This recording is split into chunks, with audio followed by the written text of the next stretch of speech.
গত ২৪শে অক্টোবর রোজ শুক্রবার নিউ ইয়র্কের বাফেলো শহর পরিণত হয়েছিল এক আনন্দমুখর মিলনমেলায়। এদিন বাংলাদেশ জামায়াতে ইসলামীর সম্মানিত আমির জননেতা ডক্টর শফিকুর রহমান বাফেলোতে আগমন করেন। তার আগমনকে কেন্দ্র করে বাফেলোবাসীর পক্ষ থেকে আয়োজন করা হয় এক জাঁকজমকপূর্ণ নাগরিক সংবর্ধনা অনুষ্ঠানের। বাফেলো শহরের সকল স্তরের জনগণের স্বতঃস্ফূর্ত অংশগ্রহণে অনুষ্ঠানটি পায় এক বিশেষ মাত্রা। ডক্টর শফিকুর রহমানকে এক নজর দেখতে এবং তার মূল্যবান বক্তব্য শুনতে প্রবাসীদের উপচে পড়া ভিড় অনুষ্ঠানস্থলকে প্রাণবন্ত করে তোলে। প্রবাসীদের উষ্ণ অভ্যর্থনা ও ভালোবাসা তাকে মুগ্ধ করে। অনুষ্ঠানে ডক্টর শফিকুর রহমান বাংলাদেশের আসন্ন জাতীয় নির্বাচনকে ঘিরে বাংলাদেশ জামায়াতে ইসলামীর গুরুত্বপূর্ণ অবস্থান ও পরিকল্পনা বিস্তারিতভাবে তুলে ধরেন। তিনি বলেন, একটি অবাধ, সুষ্ঠু ও গ্রহণযোগ্য নির্বাচনের মাধ্যমে দেশে গণতন্ত্র পুনরুদ্ধার এবং জনগণের ভোটাধিকার প্রতিষ্ঠা করাই তাদের প্রধান লক্ষ্য। এ সময় তিনি প্রবাসীদের প্রতি এক বিশেষ আহ্বান জানান। দেশের ভবিষ্যৎ নির্ধারণে প্রবাসীদের গুরুত্বপূর্ণ ভূমিকার কথা উল্লেখ করে তিনি সকলকে যার যার অবস্থান থেকে ভোটাধিকার প্রয়োগে সচেতন হওয়ার এবং জাতীয় স্বার্থে ঐক্যবদ্ধ থাকার আহ্বান জানান। তিনি বিশ্বাস করেন, দেশের বাইরে থেকেও প্রবাসীরা তাদের সমর্থন ও সচেতনতার মাধ্যমে দেশের গণতান্ত্রিক প্রক্রিয়াকে শক্তিশালী করতে পারে। 5 বছরে একদিন 1 ঘন্টার জন্য আমি আমেরিকায় আসার কল্পনাও করতে পারিনি। দ্বিতীয়বার আবার তারা আমাকে 5 বছরের ভিসা দিয়েছিলেন। এবার আমি উদ্যোগ নিয়েছিলাম এই ভিসা এক্সপায়ার্ড হওয়ার একেবারে শেষ প্রান্তে এসে 2024-এর 10ই জুলাই সে বছর হজ সম্পন্ন করে আমি এসেছিলাম তুরস্কে কয়েকদিন কাটিয়ে 10 জুলাই যখন আমেরিকার উদ্দেশ্যে রওনা হব, ইস্তাম্বুল এয়ারপোর্টে যাওয়ার পরে আমাকে ফিরিয়ে দেওয়া হলো। তারা বলল, আমরা দুঃখিত, আপনাকে আমরা যেতে দিতে পারছি না। জিজ্ঞেস করলাম কেন? আমি কি জানতে পারি আমার অপরাধটি কি? তারা বললেন, না, এ ব্যাপারে আমাদের কাছে বিস্তারিত কোনো তথ্য নেই। আজই কেবল সকালে আমাদেরকে মেইল মারফত জানিয়ে দেওয়া হয়েছে আপনাকে যেন আমরা আমেরিকায় ফ্লাই করতে না দেই। আমার সঙ্গে আমার সহযাত্রী, একটু আগে যিনি বক্তব্য রেখে গেলেন, ডাক্তার এস.এম. খালেদুজ্জামান, তাকে তারা ক্লিয়ারেন্স দিল, আমাকে তারা বারণ করলো। মানসিক দিক থেকে আমি তার অবস্থা উপলব্ধি করলাম। কাদু কাদু চোখে, তার চোখ থেকে পানি ঝরে। আমি পিঠে মাথায় হাত বুলালাম, বললাম, আল্লাহর কসম, আমার ব্যক্তিগত প্রয়োজনে আমি ঘর থেকে বের হইনি। আমি বের হয়েছি আল্লাহ তাআলার জন্য, আল্লাহর দ্বীনের জন্য, মানবতার জন্য। নিশ্চয়ই আমার আল্লাহ এর চাইতেও উত্তম কোনো বিষয় আমাদের জন্য রেখেছেন। এই জন্য আজকে আমাদের যাওয়া হচ্ছে না, তুমি ধৈর্য ধরো। আমরা সিদ্ধান্ত নিলাম আবার আমরা ব্যাক করব হারামাইন শরীফাইনের দেশে। কাবার চত্বরে মাথা লুটিয়ে আল্লাহ তাআলার কাছে প্রিয় দেশের জন্য দোয়া করব, গোটা বিশ্বের জন্য, বিশেষ করে নির্যাতিত মানবতার জন্য আমরা দোয়া করব।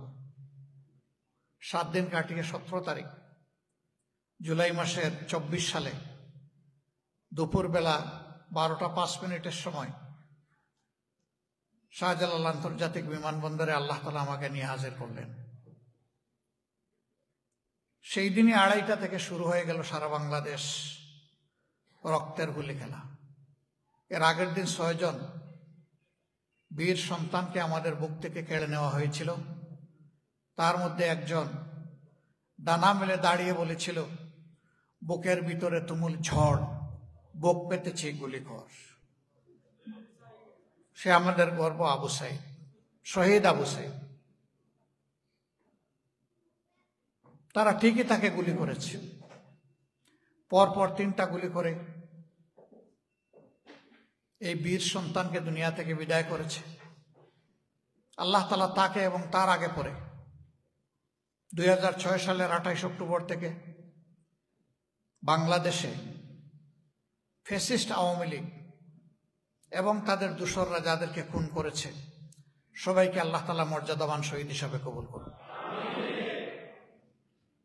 নদী নয়, সাগর রক্ত পাড়ি দিয়ে 2024 সালে আল্লাহ তাআলা আমাদের জন্য সাময়িক মুক্তির ব্যবস্থা করে দিয়েছেন। আলহামদুলিল্লাহ রাব্বিল আলামিন। আমি পরে জানতে পেরেছি আমার বিরুদ্ধে বিশেষ একটি দেশ এবং তৎকালীন ফ্যাসিস্ট সরকার হাজার জাতের মিথ্যা প্রপাগান্ডা গোটা দুনিয়াব্যাপী ছড়িয়ে দিয়েছিল, যার কারণে আমি আসতে গিয়েও আসতে পারিনি। যদি 5 আগস্ট এই পরিবর্তন না হতো, হয়তোবা আজকেও আপনাদের সামনে আমার দাঁড়ানোর সুযোগ হতো না। আল্লাহ তাআলা ভালো জানেন। আমি আরেকবার মহান মাবুদের দরবারে এই মুক্ত পরিবেশটি আমাকে দেওয়ার জন্য হৃদয়ের গভীর কন্দর থেকে শুকরিয়া আদায় করছি। আলহামদুলিল্লাহ। আজ যখন নিউ ইয়র্ক থেকে আমরা ছোট্ট একটি ফ্লাইটে চেপে বাফলোতে আসছিলাম, আসমান থেকে বাফলের দৃশ্য দেখার সুযোগ হয়েছিল। মনে হলো আল্লাহর অপূর্ব সৃষ্টির রঙের মেলা এবং খেলা এখানে চলছে। একই গাছে বহু রঙের পাতা, এ আল্লাহ তাআলার এক নিদর্শন। পরতে পরতে, সৃষ্টির পরতে। কিন্তু আমার জীবনে এই দৃশ্য, এটি আমার প্রথমবার দেখা। আমি বিশ্বের কোথাও এটা দেখিনি। এমন একটি মায়াবী জায়গায় আল্লাহ তাআলা আপনাদেরকে নিয়ে এসেছেন। আমি আপনাদের হয়ে আল্লাহ তাআলার দরবারে শুকরিয়া আদায় করি। আলহামদুলিল্লাহ। এখানে যারা এসেছেন সবাই শখের বশবর্তী হয়ে আসেননি দেশ ছেড়ে। শিক্ষা লাভের উদ্দেশ্যে, একটু সচ্ছলতা লাভের উদ্দেশ্যে কেউ কেউ এসেছেন, আর কেউ কেউ জুলুমের শিকার হয়েও এখানে এসেছেন। কেন এসেছেন? অন্তরে এই বিশ্বাস, এই আস্থা তৈরি হয়েছে, আমি যে দেশটিতে আল্লাহ আমাকে পয়দা করেছেন, এই দেশটি এমন একটা পরিবেশ পরিস্থিতিতে চলে গিয়েছে যেমন মনে হয় দেশটি যেন আমার দেশ নয়। এখানে আমার শান্তিতে বসবাস করার কোনো অধিকার নেই। আমার সন্তানদের এখানে সুশিক্ষা লাভের কোনো পরিবেশ নেই। আমার ঘরে, আমার চলাচলের পথে, আমার কর্মস্থলে, আমার জীবন, আমার সম্পদ, আমার সম্মানের কোনো নিশ্চয়তা নেই। একটি অস্থির, ক্ষণভঙ্গুর, ফ্রেজাইল সমাজের আমি একজন অসহায় নাগরিক, চলার পথের একজন ভীত সন্ত্রস্ত পথিক। এই অনুভূতি যাদেরকে তাড়া করেছে তারা তাদের জীবন সম্পর্কে বিকল্প বাধ্য হয়েছে। আর কিছু মানুষকে রাজনৈতিক প্রতিপক্ষ হিসাবে চিহ্নিত করে তাদেরকে দুনিয়া থেকে বিদায় করে দেওয়ার তামাম আয়োজন এই ফ্যাসিস্ট সরকারের সময় করা হয়েছিল। আমরাও বাধ্য হয়ে অনেককে বলেছি, বাবা তুমি আপাতত সরে যাও, চলে যাও, তোমার বেঁচে থাকা বড় প্রয়োজন। তুমি বেঁচে থাকলে তোমার জাতিকে কিছু দিতে পারবে। জীবনই যদি চলে যায়, তুমি যদি নাই হয়ে যাও, তুমি যদি আয়নাগরের সঙ্গে হয়ে যাও, তাহলে তুমি তোমার সমাজকে, তোমাকে, তোমার পরিবারকে কিছুই দিতে পারবে না। তোমার বাঁচার প্রয়োজন আছে। এই জন্য অনেকেই দুনিয়ার বিভিন্ন দেশে আশ্রয় নিতে বাধ্য হয়েছেন, যেমনটা এখানেও কেউ কেউ এসেছেন।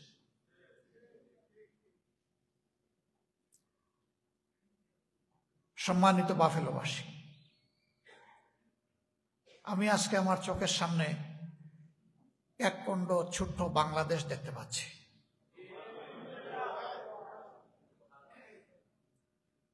সকলের কপালে ব্যানারটা আমি পড়ার চেষ্টা করছি। এই কপালগুলোতে কিসের অপ্রকাশ্য একটা ব্যানার ঝুলে আছে আমি বুঝার চেষ্টা করছি। আমার মনে হচ্ছে এই ব্যানারগুলো চিৎকার দিয়ে আমাকে বলছে, তোমরা যারা বাংলাদেশে আছো আমাদের জন্য একখণ্ড ভালোবাসার বাংলাদেশ উপহার দাও।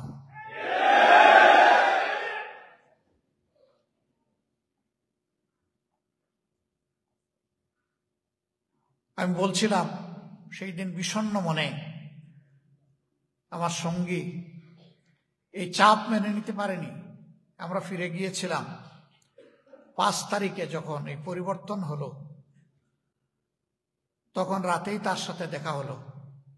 আমি তখন বলেছিলাম যে ওই যে আল্লাহকে বলে দিয়েছিলাম যে আল্লাহ এর চাইতে ভালো কোনো কল্যাণ আমাদের জন্য রাখো। এই সময়টা যদি আমি যুক্তরাষ্ট্রে থাকতাম তাহলে বাংলাদেশের এই বিপ্লব, এই পরিবর্তনের সাক্ষী আমি হতে পারতাম না। আল্লাহ তার নিজস্ব পরিকল্পনায় আমাকে ফিরিয়ে নিয়ে গিয়েছিলেন দেশে, যার কারণে আমি বিপ্লবীদের দিন রাতের সঙ্গী হতে পেরেছিলাম। তারা যখনই কোনো জটিল পরিবেশের মুখোমুখি হয়েছে, আমার মতো একজন নগণ্য মানুষকে তারা স্মরণ করেছে, ফোন দিয়েছে। আল্লাহর দেওয়া বিবেক, বুদ্ধি এবং অভিজ্ঞতা থেকে চেষ্টা করেছি তাদেরকে গাইড করার। তবে আমি একা নই, আমি বিশ্বাস করি একরকম হাজারো মানুষ দেশ এবং বিদেশে তাদের জন্য দোয়া করেছে, পরামর্শ দিয়েছে, সহযোগিতা করেছে।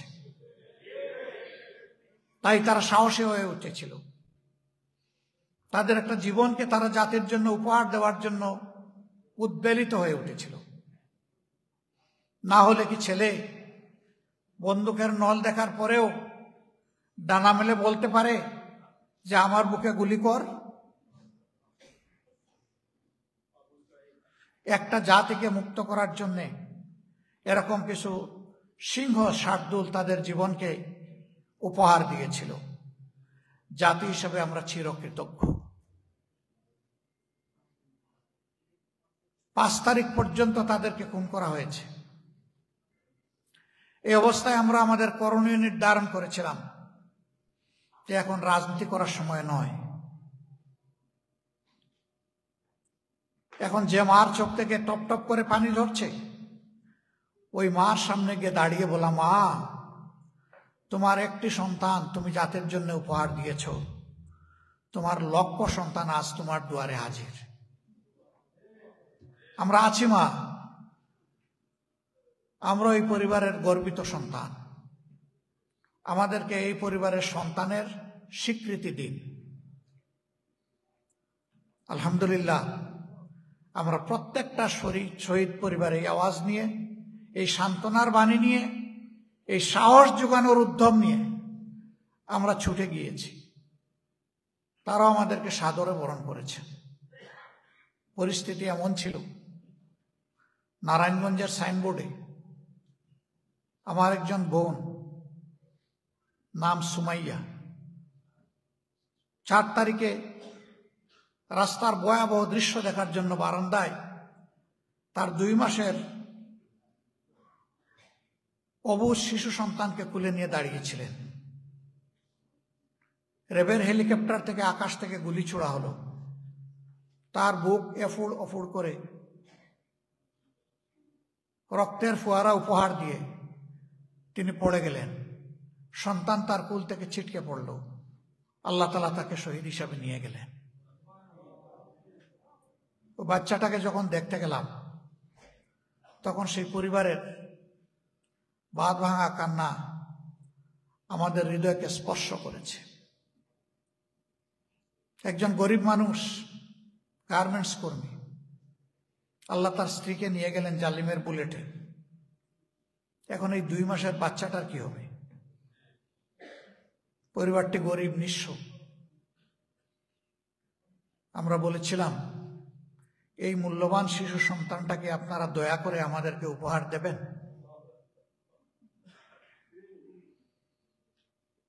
আমরা বড় কৃতজ্ঞ। তো বাচ্চার নানি আমাদের কোলে বাচ্চাটা দিয়ে বললেন, আপনাদের দাবি পূরণ করলাম।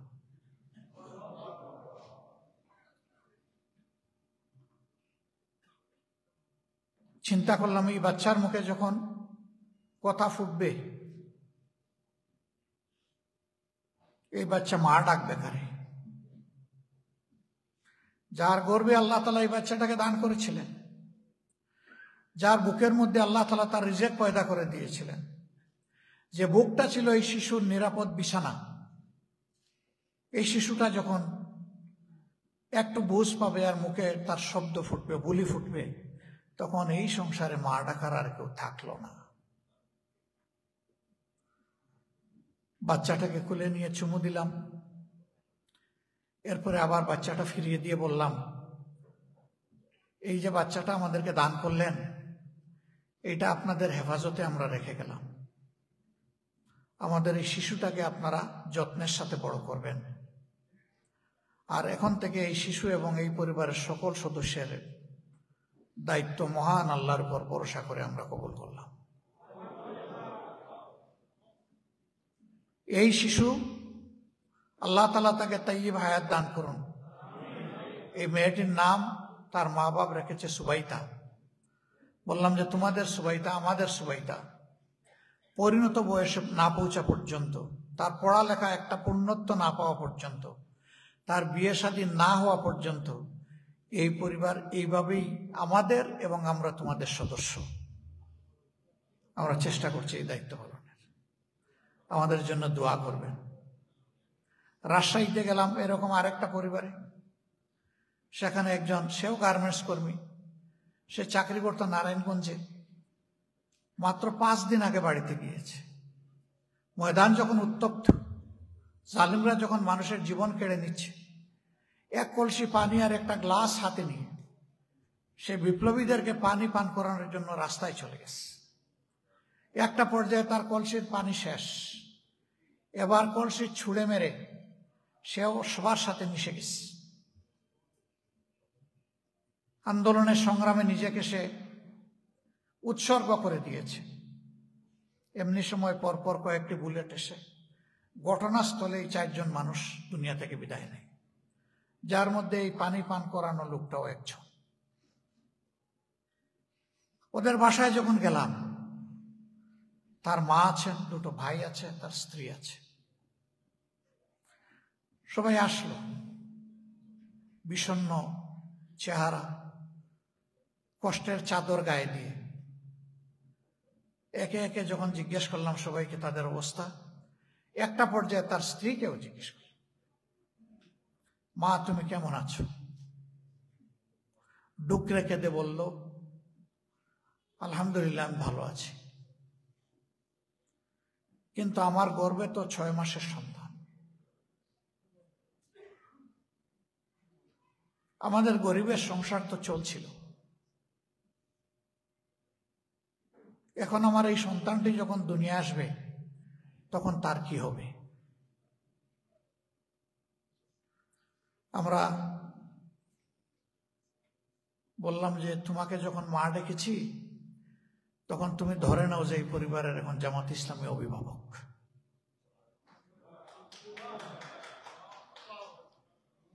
আমরা দোয়া করি আল্লাহ তোমাকে একটা নেক সন্তান দান করুন, সুস্থ হালতে দান করুন। এবং ওই সুবাইতার মতোই আমরা বললাম, এও জীবনে যতটুকু লেখাপড়া করতে পারে তার মেধায় যোগ্যতায় খোলায়, সেই পর্যন্ত তাকে আমরা স্নেহ ভালোবাসায় গড়ে তুলব ইনশাআল্লাহ। আমি ধন্যবাদ জানাই প্রবাসী ভাইদেরকে। একজন কানাডা প্রবাসী খবর পেয়ে আমাকে বললেন, আপনারা তো অনেক সুযোগ নিচ্ছেন, এই বেবিটাকে আমাকে একটু দিতে পারেন? আমি বললাম কিভাবে তোমাকে দেব? বলে যে দায়িত্বটা আপনারা পালন করছেন, আমাকে সুযোগ দিন, আমি এই দায়িত্বটা পালন করতে চাই। আলহামদুলিল্লাহ ওই মাস থেকে তিনি এই দায়িত্ব পালন করছেন। এ সন্তান দুনিয়া এসেছে, আল্লাহর মেহেরবানিতে তাকে কুলে নেওয়ার সুযোগ হয়েছে। এরকম সন্তান কুলে নিলে মানুষের মন খুশিতে ভরে ওঠে। আমি আমার চোখের পানি সামলাতে পারি। ওই একইভাবে আমার মনে হলো এই বেবিটা যখন বড় হবে বাপ ডাকবে কারে? তার তো বাপ ডাকার কোনো ঠিকানা থাকলো না। জালিমরা এভাবে অসংখ্য মানুষের জীবন কেড়ে নিয়েছে। আমরা সিদ্ধান্ত নিয়েছিলাম সকল শহীদের প্রোফাইল আমরা তৈরি করে ইতিহাসের পাতায় সংরক্ষণ করব। আল্লাহর মেহেরবানি, পাড়ায় মহল্লায়, নগরে, বন্দরে, কন্দরে সব জায়গায় ঘুরে ঘুরে তাদের প্রোফাইল আমরা বারবার চেক করে নিশ্চিত হয়ে তুলে এনেছি এবং 12 খণ্ডের প্রোফাইল তৈরি হয়েছে, যা আমরা বিশ্ববাসীকে উপহার দিয়েছি। বাংলাদেশ জামাত ইসলামের ওয়েবসাইট ইংলিশ, বাংলা, আরবি এবং টার্কিশ এই 4টি ভাষা এটা অ্যাভেলেবল। যে কেউ ওখানে ঢুকলে এই শহীদদের বিস্তারিত বিবরণ জানতে পারবেন। এই যে সাইনবোর্ড এলাকার সুবাইতা, তার খবর পেয়ে ঢাকার একজন শিল্পপতি যিনি নিঃসন্তান, তিনি তাদের পরিবারে ছুটে গেলেন এবং বললেন যে এই বেবিটা আমাকে দেন, আমি আদরে যত্নে তাকে বড় করব, আর সেই হবে আমার সাকসেসর। আমার কোনো উত্তরাধিকারী নাই। সে দুনিয়া আল্লাহ আমাকে যা সম্পদ নিয়ামত দিয়েছেন সব সেই পাবে। পরিবারটি জবাব দিল, আমরা যাদের কুলে প্রথমে তুলে দিয়েছিলাম এটি আমাদের নয়, তাদের সন্তান। ওই কুলটাকেই আমরা নিরাপদ মনে করেছি। তারাই সবার আগে আমাদের কাছে ছুটে এসেছিলেন। এই সন্তানের ব্যাপারে কোন ফয়সালা দেওয়ার অধিকার আমাদের নাই, আমরা শুধু পাহারাদারি করি। তিনি তখন জানতে চাইলেন এরা কারা। তখন আমাদের খবর পেয়ে তিনি আমার পর্যন্ত পৌঁছলেন। আমি বললাম, বন্ধু, ভাই, আমি আপনার আবেগকে সম্মান করি, কিন্তু আমি নিজ থেকে জুড়ে কোনো সিদ্ধান্ত দিচ্ছি। কারো নাই 2 চোখ, কারো নাই 1 চোখ, কারো নাই 2টি হাত, কারো নাই 1টি হাত, কারো নাই 2টি পা, কারো নাই 1টি পা। আবার কেউ তার মেরুদণ্ডে বুলেট বিদ্ধ হয়ে আপন গৃহে কিংবা হসপিটালের বেডে আজকে অবচেতন, প্যারালাইজড হয়ে পড়ে আছে। এই আমাদের 24-এর বাংলাদেশ। বলেছিলাম 2006 সালের 28 অক্টোবর থেকে হায়নার তাণ্ডব শুরু হয়েছিল বাংলাদেশের উপর। আল্লাহ তাআলার বড় মেহেরবানি, আল্লাহ তাআলা জাতিকে এই গজব এবং লানত থেকে হেফাজত করেছেন। সম্মানিত ভাই ও বোনেরা, এ দেশটি আমাদের দেশ। আমার আগে এসএম খালেদুজ্জামান বলে গেছেন, দেশের প্রতি দরদ, ভালোবাসা, মমত্ববোধ এটি আল্লাহ তাআলার এক রহমত, বিশাল রহমত। নবী করিম সাল্লাল্লাহু আলাইহি ওয়াসাল্লাম মক্কা মুআজ্জমা থেকে যখন মদিনাতুল মুনাওয়ারায় হিজরত করছিলেন, তার উটের 2টি পা, সামনের 2টি পা মদিনার বর্ডারে চলে গেছে, পিছনের 2টি পা মক্কার সীমানার ভিতরে। লাগাম তিনি শক্ত করে টেনে ধরলেন, দাঁড়িয়ে গেল উট, ফিরলেন তিনি পিছনের দিকে, কেঁদে দিলেন, হায় মক্কা, তোমার সন্তানেরা আমাকে থাকতে দিল না। তিনি বলছিলেন আর কাঁদছিলেন, চোখ থেকে পানি পড়ে পড়ে দাড়ি একদম ভিজে গেল। সঙ্গী সিদ্দিক আকবর রাদিয়াল্লাহু তাআলা আনহু, হযরতে আবু বকর, তিনি জড়িয়ে ধরে বললেন, হে আল্লাহর রাসূল, এমনটি করে কাঁদলে এই মক্কা আরেকটা ডেড সিতে পরিণত হয়ে যেতে পারে। আপনি তো দয়ার সাগর, আল্লাহ না আপনাকে বলেছেন, ওমা আরসালনাকা ইল্লা রাহমাতাল লিল আলামিন। ওরে নবী, তোমারে তো আমি সমস্ত সৃষ্টির জন্য রহমত হিসাবে পয়দা করেছি। আল্লাহু আকবার, আল্লাহু আকবার। আমরা সেই প্রিয় নবীর উম্মত, দরখাস্ত করে হয়নি, আমাদের মায়ার মাবুদ আমাদেরকে মেহেরবানি করে সেই উম্মত বানিয়েছে। আলহামদুলিল্লাহ। চিন্তা করুন, সেই নবীর কলিজায় মোচড় লেগেছে তার জন্মস্থানের জন্য। আপনার আমার লাগবে না? অবশ্যই লাগবে। এই জন্য দেশের যখন কোনো ভালো কিছুর খবর আপনারা পান, আমাদের চাইতে আমি বিশ্বাস করি আপনারা বেশি খুশি হন। আর যখন কোনো মন্দ বার্তা আপনাদের কানে পৌঁছে, আমরা যতটুকু বিষণ্ণ হই তার চাইতে বেশি বিষণ্ণ আপনারা হন। বলবেন এটা কি আমাদেরকে খুশি করার জন্য বলছেন? Of course not. আমরা সেখানে থেকে থেকে থিতু হয়ে গিয়েছি, দেখতে দেখতে অনেকটা আমরা সহনীয় হয়ে উঠেছি। কিন্তু বাইরে যারা, তারা চিন্তা করেন এ আমার জন্মভূমি, এ আমার প্রিয় দেশ, যেখানে আমি আল্লাহ তাআলা আমাকে পয়দা করেছিলেন, শৈশব কেটেছে, মানুষ হয়েছি, লেখাপড়া করেছি, খেলাধুলা দৌড়াদৌড়ি করেছি, কর্মস্থলে গিয়েছি, আমার হাজারো সাথীদেরকে রেখে এসেছি, আত্মার আত্মীয় প্রিয়জন আপনজনকে ফেলে এসেছি। আজ তারা কিভাবে আছে, কোন পরিবেশে আছে? তারা কি নিরাপদে আছে, নাকি তাদের উপর কোনো খড়গ নেমে এসেছে? এই চিন্তায় আপনাদের অন্তর আনছান করে, অস্থিরতা আপনাদেরকে তাড়া করে। সম্মানিত ভাই বোনেরা, আমরা এর বাস্তবতা প্রত্যক্ষ করেছি 24-এর আন্দোলনের বিপ্লবের সময়। দুনিয়ার দেশে দেশে যেমন ঢাকার রাজপথে আওয়াজ উঠেছে গুলিকে উপেক্ষা করে, তেমনি দেশে দেশে রাজপথে একই আওয়াজ উঠেছে রাস্তায় রাস্তায়। এমনকি কিছু কিছু দেশ যেখানে সব ধরনের সভা সমাবেশ নিষিদ্ধ, তারা এটাকে পরোয়া করেনি, তোয়াক্কা করেনি, ভুলে গিয়েছিল, রাস্তায় নেমে এসেছিল, আওয়াজ তুলেছিল, মুক্তির আওয়াজ। সেই অপরাধে তারা গ্রেফতার হয়েছে, তাদেরকে জেলে পুরা হয়েছে, শাস্তি দেওয়া হয়েছে, তাও তারা পরোয়া করেনি। এমনকি তাদের 2 জন জেলের ভিতরে ইন্তেকাল করেছে। এর পাশাপাশি লেখালেখির মাধ্যমে সমান তালে আপনারা এই যুদ্ধে শরিক ছিলেন। শেষ পর্যায়ে এসে একটি কঠিন সিদ্ধান্ত নিয়েছিলেন যে আত্মীয় স্বজনকে, দেশকে, আমাদের ফেলে আসা জিন্দেগির দীর্ঘ সময় আমরা এখান থেকে অর্থ পাঠিয়ে, রিমিটেন্স পাঠিয়ে আমরা সহযোগিতা করেছি। আজকে দেশ বাঁচানোর জন্য, এই জালিমদের চাকাকে স্থবির বন্ধ করে দেওয়ার জন্য, স্তব্ধ করে দেওয়ার জন্য আজ থেকে আর আমরা রিমিটেন্স পাঠাবো না। আপনাদের এই সিদ্ধান্ত জালিমের পায়ের তলার মাটি সরিয়ে ফেলেছিল, কুরসি তরতর করে কেঁপে উঠেছিল, যার কারণে হাত জোড় করে প্রবাসীদের কাছে বলতে বাধ্য হয়েছিল, আমাদেরকে ক্ষমা করুন, আপনারা রিমিটেন্স পাঠিয়ে দেশটাকে বাঁচান। কিন্তু কুমিরের মায়া কান্না আপনাদেরকে বিভ্রান্ত করতে পারেনি। আপনারা আপনাদের সিদ্ধান্তে অটল ছিলেন, মজবুত ছিলেন। এই সব কিছু মিলেই তো পরিবর্তন এসেছে।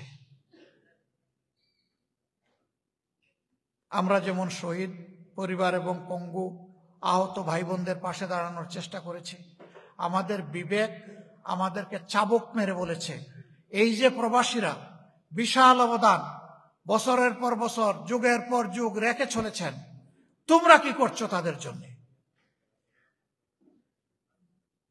তাদের ভোটের অধিকারটা পর্যন্ত তোমরা দাওনি। তারা দেশে আসে বুক ভরা আশা নিয়ে, বিমানবন্দরে পাড়া দিয়ে বলে, কোন জালিমের জনপদ, কোথায় আসলাম? এমনকি ক্ষেত্র বিশেষে নিজের আপনজন পর্যন্ত এই প্রবাসী ভাই বোনদের উপর জুলুম করতে পিছপা হয় না। আমার এই ক্ষুদ্র জীবনে আমি অনেক রক্তাক্ত এই সমস্ত মজলুমের সাক্ষী, চোখে দেখা সাক্ষী। কেন? কি অপরাধ? তাদের অপরাধ এইটাই যে তারা কেবল যোগান দিয়েই যাচ্ছে, তাদের জন্য কোনো কিছু পাওয়ার নেই। আমরা তাদেরকে বলি রিমিটেন্স যোদ্ধা। তা আপনি যারে বীর বললেন, তারে আপনি বীরের মর্যাদা দিবেন না? কিন্তু মর্যাদা না দিয়েই একটা বায়বীয় শব্দ দিয়ে বিদেশিদেরকে শান্ত রাখতে চায়। আমরা সিদ্ধান্ত নিলাম যে বিদেশিদের সবচেয়ে বড় অধিকার তাদের নাগরিক ভোটের অধিকার, এটার জন্য আমরা লড়াই শুরু করব। আমরা আওয়াজ তুললাম, ভাবলাম যে আমাদের দেখা দেখে অন্যরাও এগিয়ে আসবে, বলবে এই দাবিটা নিয়ে, কিন্তু আসে না। আসবে কিভাবে? কেউ কেউ তো বলেই ফেলে প্রবাসীদের আবার বুটের দরকার কি, তারা টাকা পাঠাবে, তার পরিবারের জন্য পাঠাবে, এখানে আবার তাদের রাজনীতি করতে হবে কেন? এরে আবার অপর একটা টক শুতে জিজ্ঞেস করছে, আপনি এটা বললেন কেন? এই কথায় তো প্রবাসী ভাই বোনেরা আহত হয়েছে, কষ্ট পেয়েছে। বলেছি বাধ্য হয়ে। কেন, কি বাধ্য হয়েছে? কয় যে এইগুলা সব তো জামাতকে ভোট দেবে।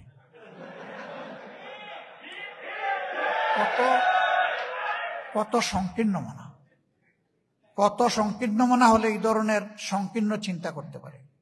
ফকিরের মন নিয়ে রাজনীতিতে আসতে বলছিল কে?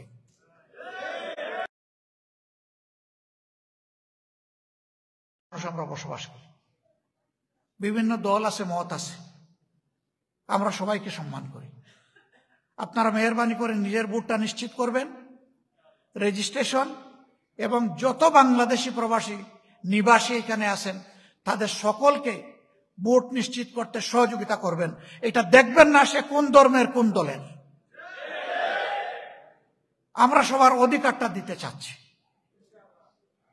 এই অধিকার যদি প্রতিষ্ঠিত হয়, এটা ভোট নয়, ইনশাআল্লাহ এটা বেটো হিসাবে কাজ করবে আপনাদের জন্য। এটি হবে আপনাদের হাতে বেটো পাওয়ার, তখন আপনাদের সকল অধিকার আপনাদেরকে দিতে বাধ্য হবে। ভাববে এই প্রবাসীরা একবার রিমিটেন্স স্টপ করে দিয়েছিল, দেশ কোলাপস করে গেছে, এখন যদি আরো কোনো ডিসিশন তারা নেয়, সরকার টিকতে পারবে না। সরকার তখন বাধ্য হবে আপনাদের ন্যায্য সমস্ত অধিকার আপনাদেরকে ফিরিয়ে দিতে। আজকে এখানে যত দাবি তোলা হয়েছে, আমি পরম শ্রদ্ধা এই দাবিগুলোর সাথে একমত পোষণ করলাম।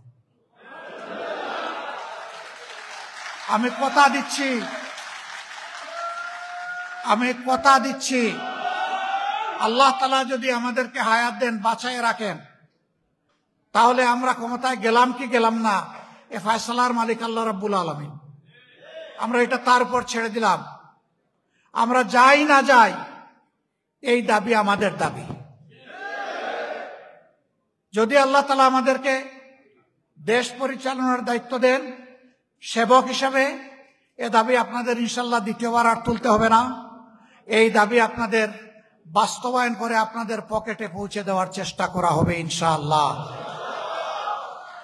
এর সাথে আরেকটা দাবি আপনারা করেন নাই, আমি সেই দাবিটি যোগ করতে চাই। এটি হচ্ছে, আমরা হিসাব নেব প্রবাসে বাংলাদেশের কতজন মানুষ বসবাস করে, কতজন নরনারী, শিশু, আবাল, বৃদ্ধ, বনিতা, টোটাল পপুলেশনের সাথে মিলে আমরা হিসাব করে দেখব কত পার্সেন্ট। যত পার্সেন্ট মানুষ বিদেশের মাটিতে বসবাস করে, আমরা সংসদে তত পার্সেন্ট প্রবাসীদের প্রতিনিধিত্ব নিশ্চিত করব ইনশাআল্লাহ।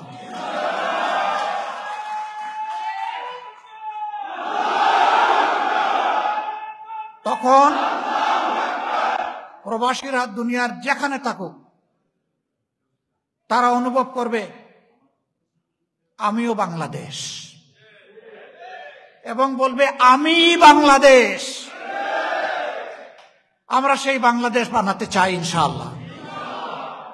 আমরা সারা বিশ্বকে একটা কেন্দ্রবিন্দুতে নিয়ে আসতে চাই। 18 কোটি মানুষের 36 কোটি হাত এক জায়গায় এনে হাতগুলোকে আমরা মজবুত করতে চাই। এখানে অনেক তরুণ যুবক বসে আছে, আমরা তাদেরকে অনুরোধ করব, বন্ধুরা, যুদ্ধ তোমাদের, লড়াই তোমাদের শেষ হয় নাই। এখনো রাজপথে আমাদের সন্তানেরা স্লোগান দিচ্ছে, আবু সাইদ মুগ্ধ, আবু সাইদ মুগ্ধ। এই যুদ্ধের জন্য তৈরি থাকতে হবে। বলবেন যে মুরব্বীরা তাইলে বেঁচেই গেলেন, লড়াইটা একা আমরাই করব না। তোমাদেরকে কথা দিচ্ছি, আমি বরাবর বলি, টুপিও সাদা, চুলও সাদা, ব্রুও সাদা, দাড়িও সাদা, এবং আমার এইটার নিচে যেটা, এটাও সাদা। কিন্তু আলহামদুলিল্লাহ আমি তোমাদের মতোই একজন যুবক। বাংলাদেশের মানুষের মুক্তির লড়াইয়ে মিছিলের পিছনে নয়, বুক খুলে তোমাদের সাথে সামনেই থাকবো ইনশাআল্লাহ। শুধু আমি নই, আমার সাথীরাও থাকবে ইনশাআল্লাহ। আমরা আমাদের কিছু অগ্রাধিকার ঘোষণা করেছি। আল্লাহ তাআলা যদি তার একান্ত মেহেরবানি, মানুষের ভালোবাসা আর সমর্থনে দেশ সেবার সুযোগ আমাদেরকে দান করেন, আমাদের প্রথম অগ্রাধিকার হচ্ছে ভাঙ্গাচূড়া, বিধ্বস্ত, অপ্রয়োজনীয় শিক্ষা ব্যবস্থাকে আমূল পরিবর্তন করা। যে শিক্ষা মানুষকে মানুষ বানাবে, যে শিক্ষা প্রত্যেকটি নাগরিককে দেশ গড়ার কারিগর বানাবে, আমরা সেই শিক্ষাটা দিতে চাই। আমরা এখন বসি, দুনিয়ার বিভিন্ন পক্ষের সাথে বসি, তারা জানতে চায় তোমরা কি করবা। আমরা তাদের কাছে জানতে চাই আমরা যা করব সেখানে তোমরা কতটুকু সহযোগিতা করতে পারবা। তারা আমাদের কথা শুনে বলে, অবশ্যই তোমরা যদি এইভাবে আগাতে চাও আমরা তোমাদের সাথে থাকবো, সহযোগিতা করব।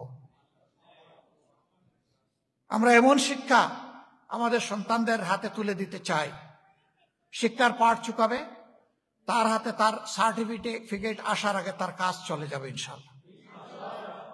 সে একজন উদ্যোক্তা হবে, না হয় একজন দেশের সেবক হয়ে সে বিভিন্ন জায়গায় সার্ভিসে নিজেকে নিয়োজিত করবে। যার যেমন যোগ্যতা, তার যোগ্যতা অনুযায়ী সে পাবে। বেকারের মিছিল আর দীর্ঘ হবে না, সেই শিক্ষাটা আমরা এস্টাবলিশ করতে চাই। আমাদের দ্বিতীয় প্রায়োরিটি, আমাদের সমাজটাকে শেষ করে দিল দুর্নীতি, সর্বগ্রাসী দুর্নীতি। আমরা বলেছি এই দুর্নীতির জড় কেটে দিতে চাই, এটাকে উপড়ে ফেলতে চাই।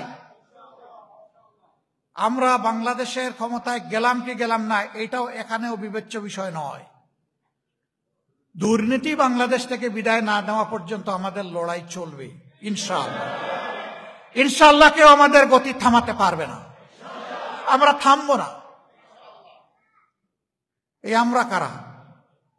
এই আমরা হচ্ছে আমরা সবাই। আপনারা এই লড়াই আমাদেরকে সাহস দিবেন, দোয়া করবেন, ভালোবাসা দিবেন, সাথে থেকে লড়াই করতে রাজি আছেন? আল্লাহ তাআলা আপনাদের ইজ্জতকে বাড়াই দিন। সম্মানিত ভাই বোনেরা, আমাদের তৃতীয় অগ্রাধিকার, গ্রাম্য আদালত থেকে শুরু করে সুপ্রিম কোর্ট, কোথাও আমাদের দেশে ন্যায় বিচার পাই না। আমরা মহান আল্লাহর উপর ভরসা করে ঘোষণা দিয়েছি, কোরআন যে ন্যায় বিচার এই জাতিকে, বিশ্ববাসীকে উপহার দিয়েছে, তার ভিত্তিতে প্রত্যেকটি নাগরিকের জন্য তার ন্যায় বিচার পাওয়ার অধিকার নিশ্চিত করা হবে ইনশাআল্লাহ। রাষ্ট্রের প্রেসিডেন্ট কিংবা প্রধানমন্ত্রী তিনিও যদি কোনো অপরাধ করেন, তার মুখের দিকে আইন তাকাবে না, আইন তার অপরাধকে দেখবে, তাকে দেখবে না। আইন সমাজের মর্যাদা অনুযায়ী ভিন্ন ভিন্ন হবে না, আইনের পাল্লা সমান হবে ইনশাআল্লাহ। হায় রে, এই পাল্লাটা আমাদের থেকে কেড়ে নেওয়ার জন্য কি না করা হয়েছে, আর আমরা দাঁতে কামড় দিয়ে ধরে রাখার চেষ্টা করেছি। আমরা বলেছি এই পাল্লার প্রতীক উবে গেলে বাংলাদেশে ন্যায় বিচারের পক্ষে হয়তো আর কেউ কথাই বলবে না। সুতরাং পাল্লা আমরা কাউকে দেব না, এটা আমরা রাখবো ইনশাআল্লাহ। সম্মানিত ভাই বোনেরা, এটা করতে গেলে বহু জায়গায় আমাদের হাত দিতে হবে। আমরা জানি এই কাজ করতে গিয়ে আমরা ভীম রুলের চাকে ঢিল ছুড়বো, এটা আমরা জানি, কিন্তু আমরা প্রোটেক্টিভ মেজার নিয়ে ওই ভীম রুলের বিরুদ্ধেও আমরা যুদ্ধ করব ইনশাআল্লাহ।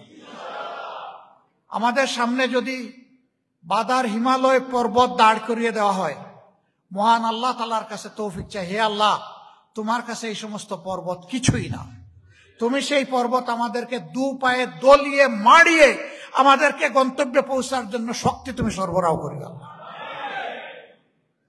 আল্লাহ সব পারেন, তিনি কুন ফায়াকুনের মালিক। এরপরে আমাদের অগ্রাধিকার, একটা দেশ জাতি রাষ্ট্র হিসাবে আমরা মর্যাদা নিয়ে বাঁচতে চাই। এই জন্য দুনিয়ায় আমরা আমাদের সমস্ত বন্ধুদেরকে সম্মান করব, কিন্তু কাউকেই আমরা প্রভু মানব না। প্রভু একমাত্র আল্লাহ তাআলা, মহান রব্বুল আলামিন ছাড়া কারো সামনে আমাদের মাথা নত হবে না। এই জাতিকে মর্যাদার আসনে প্রতিষ্ঠিত করার জন্য যত ত্যাগ স্বীকার করা দরকার সব করা হবে ইনশাআল্লাহ।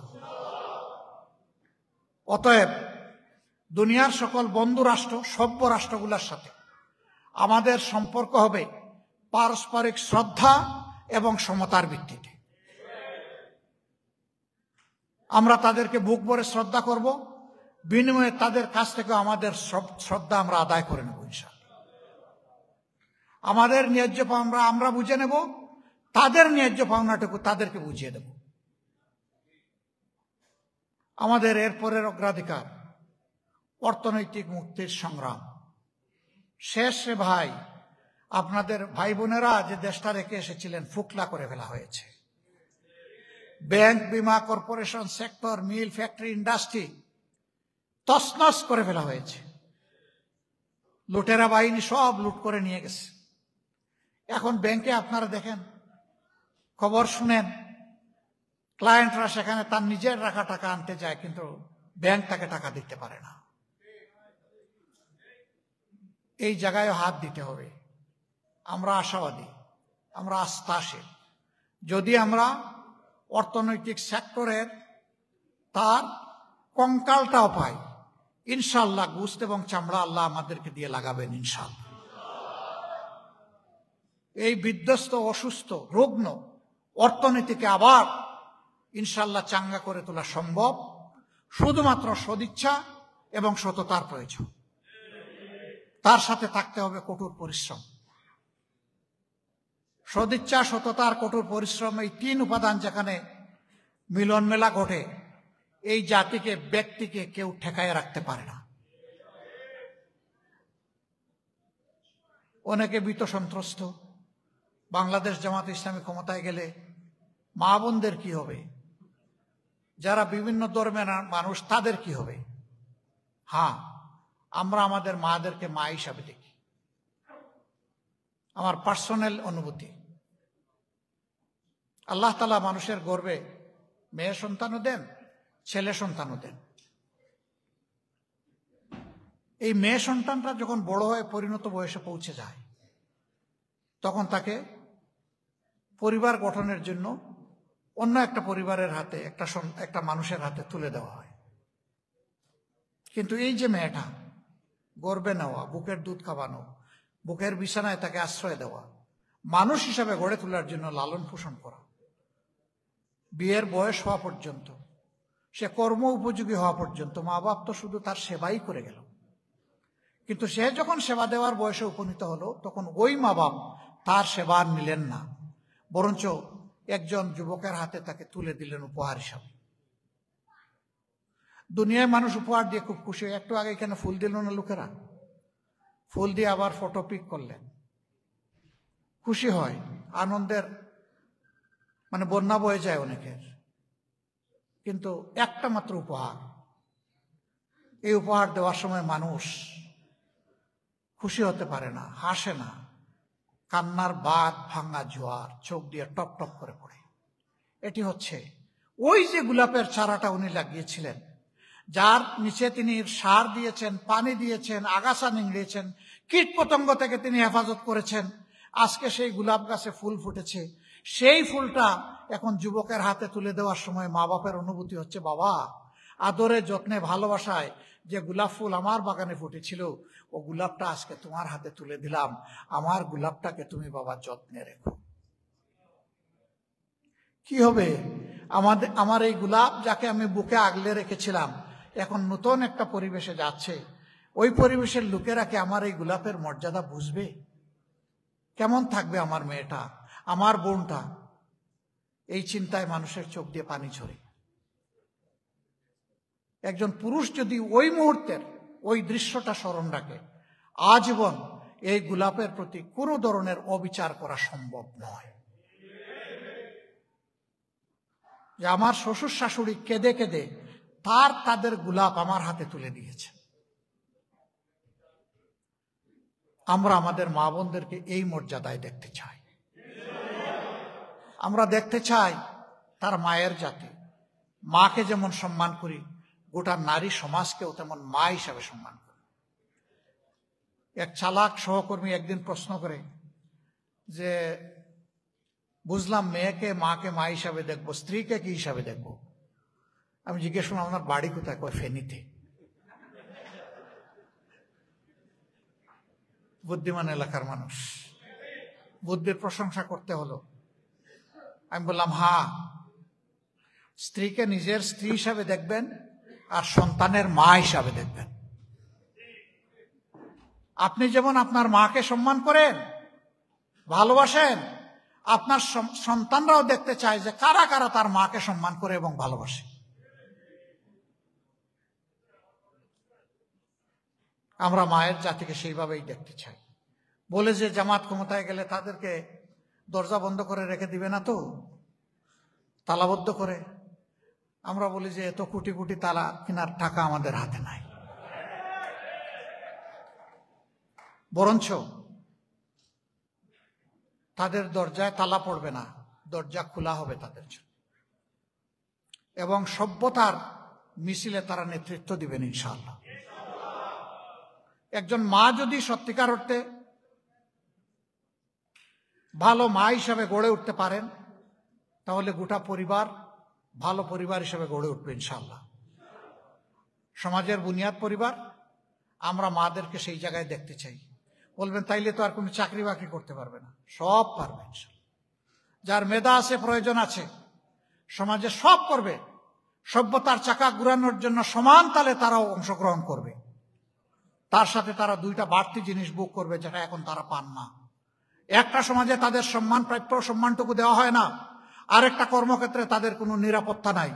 ইনশাআল্লাহ সম্মান এবং নিরাপত্তা দুটোই তাদেরকে নিশ্চিত করা হবে। তারা উচ্চ শিক্ষা নেবেন তাদের মেধা অনুযায়ী, সমাজের অগ্রগতি উন্নতিতে কাজ করবেন তাদের প্রয়োজন এবং যোগ্যতা অনুযায়ী। বলে অন্য ধর্মের লোকদের কি হবে? সেই লোকদেরকে যে আল্লাহ পয়দা করেছেন, আমাদেরকে একই আল্লাহ পয়দা করেছেন। ওই লোকদেরকে যে আল্লাহ খাওয়ান, সেই একই আল্লাহ আমাদেরকে খাওয়ান। বৃষ্টির পানিতে এমন হয় না যে শুধুমাত্র মুমিন মুসলমানের জায়গায় বৃষ্টি হয় আর অন্য ধর্মের লোক যারা, তাদের সেই জমিটুকু ফেটে চৌচির হয়ে যায়, তা হয় না। আল্লাহর রহমত সবার জন্য সমান তালে ঝরে। তবে এই রহমত পাওয়ার পরে কে আল্লাহ শুকরিয়া আদায় করলো, কে করলো না, তার হিসাব আল্লাহ নেবেন। ইন্না ইলাইনা ইয়াবাহুম সুম্মা ইন্না আলাইনা হিসাবাহুম। ও তোমাদের সবাইকে আমার কাছেই ফিরিয়ে আনা হবে, আর হিসাব নেওয়ার দায়িত্ব আমার উপর। ভাই এবং বন্ধুগণ, আমাদের উপর না। তাদেরকে আমরা সম্মান করব, কারণ আমরা সবাই একই আদম আলাইহিস সালাম এবং একই হাওয়া আলাইহিস সালামের বংশধর। আমাদের গায়ে একই রক্ত।